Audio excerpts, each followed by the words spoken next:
President Trump continued to push the stolen election narrative, even though he and his allies knew that their litigation efforts, making the same claim, had failed. The fact that this litigation went on, well, that decision makes more sense when you consider the Trump campaign's fundraising tactics.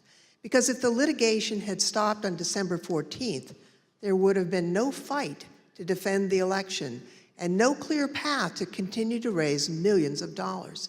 Between Election Day and January 6th, the Trump campaign sent millions of fundraising emails to Trump supporters, sometimes as many as 25 a day. The emails claimed the, quote, left-wing mob was undermining the election, implored supporters to, quote, step up to protect the integrity of the election, and encouraged them to, quote, fight back. But as the Select Committee has demonstrated, the Trump campaign knew these claims of voter fraud were false, yet they continued to barrage small-dollar donors with emails, encouraging them to donate to something called the Official Election Defense Fund. The Select Committee discovered no such fund existed. What's up, everybody? Major Retired Richard Ojeda here, and Donald Trump conned his voters. Let's stop right there and let all the MAGA panty waist warriors take that in, really digest it. Because here's the thing, folks, there are about 1 million instances we can apply that very statement to. The words Donald Trump conned his voters is a simple, succinct anthem that can fully summarize his entire perverted presidency, his entire miserable political existence, and the entirety of the million moron MAGA movement. You guys got conned, you losers and you suckers. I think there are two issues here. One, he ripped people off. And two, he used the fundraising emails as another mode to disseminate the big lie. He is a con man, and he is a cheat. There's plenty of evidence that Mr. Trump is a con man, a fake. Donald Trump conned his voters by fulfilling a grand total of 0 of his stupid 2016 campaign promises.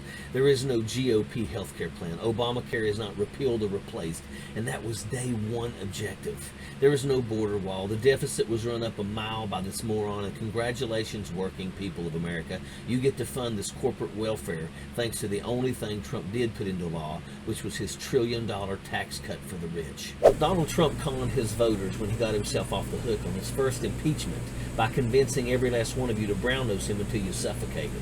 This moron is guilty of spending every second of his political existence doing nothing but non-stop campaigning. All he cared about was his re-election, and that wasn't going to happen on the merits of his work. So in order to keep himself in a taxpayer-funded permanent golf trip, he blackmailed foreign aid for his own election bid. Donald Trump conned his voters on election night when he declared victory from within the jaws of legitimate and resounding defeat, the birth of the Big Lie, though it certainly had been gestating in the revolting womb of MAGA fascism for some time prior. You little cosplatriots started plotting your castle siege to save your damsel in distress, in this case being your blushing orange bride you've wed yourself to in unholy anti-American matrimony. Donald Trump conned his voters when he led a rally against democracy and bid you to siege America in the name of king, not country, while he bid you adieu and ran the other way to watch you monkeys take the fall for him from the safety of his television screen. How handy to have a stock of willing pawns to be thrown under the bus anytime justice comes your way.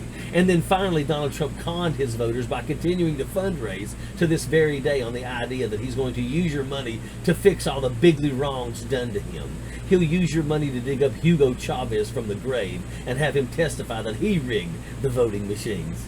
He'll use your money to send the MyPillow guy before the Supreme Court to share his story on how he saw busloads of cyber guys stealing the election while he was soaring on a Cheeto dust high.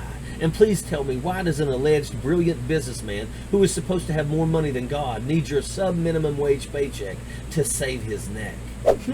My goodness, that is quite some question. Oh wait, maybe it's a con. And the sad thing is it would be funny if it wasn't true. The most perplexing rumination in human history may not be, I think, therefore I am, or to be is to be perceived. But I will contend history will look back on the greatest wonder on how the you-know-what did people vote for Donald Trump. Sappers clear the way, airborne all the way.